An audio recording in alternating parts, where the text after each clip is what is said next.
Hello, this is Lucy from the Walking Post website. I'm going to show you how to use our maps on Strava. So first thing is we'll choose a walk. I'm going to choose this one.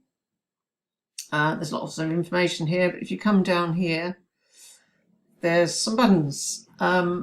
So if you have a free version of Strava or a paid one, you can simply click on the button. It will take you straight to the route.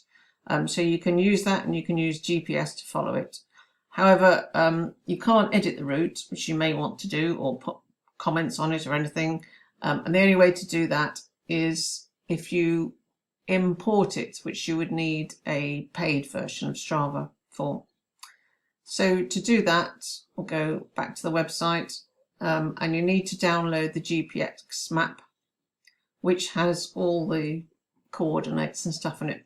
So if you download it, go back to your Strava account, just click on the plus, create new route, and then click on the arrow. It says upload GPX, choose the file, there it is, and the route's in. So then you can do things like call it a walk, not a run.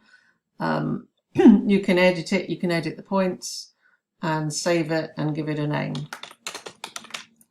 And that's it. Thank you.